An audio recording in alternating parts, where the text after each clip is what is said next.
So I have the iPad open here that we use to control lights at the Indiana campus. And I'm going to walk you through the basics of how to control lights, how to change the scene, how to adjust the scene, and how to change colors.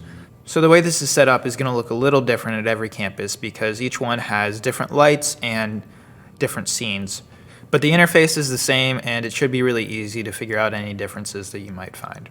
So the way this is set up, we have our scenes along the bottom, which are in the same order that you'll typically use them in a service. So first we have pre-service, and I'll tap on that here and you'll see some of the faders change with it. So if I scroll over these faders right here, you can see the house lights are on, front and back, and the LED bars are on. We have set 1, and you can see again all those faders are changing.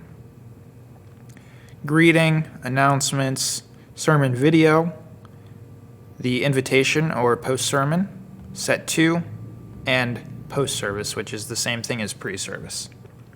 So you can see when I tap on those scenes, all of these different faders are changing. And as you've probably figured out already, the faders are what control the brightness level for the lights.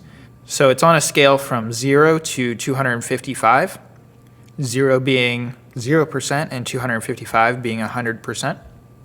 And moving the fader up and down is simply going to adjust the intensity of the light.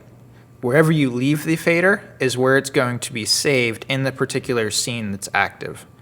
So right now we have the pre-service scene active and stage 4 is at 0. If I move that up to 166 and then I go to a different scene, let's say set 1, and then I come back to pre-service, you can see it's going to save the level that that fader's at. So I'm going to bring that back down to 0.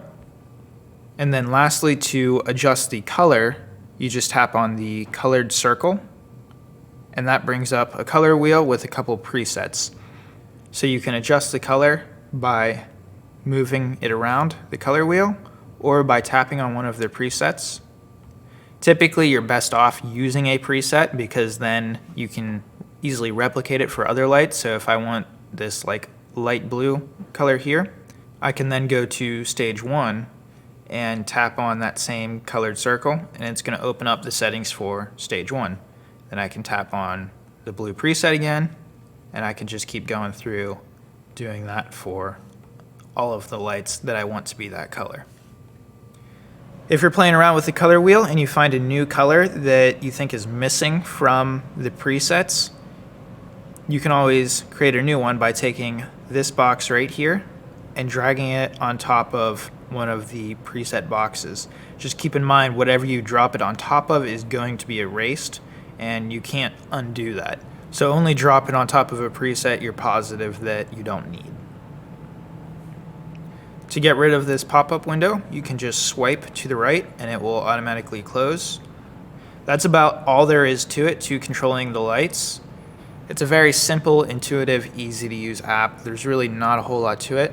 It doesn't have a ton of features, but for what we need, just turning lights on, changing colors, and saving it into scenes, it works very well.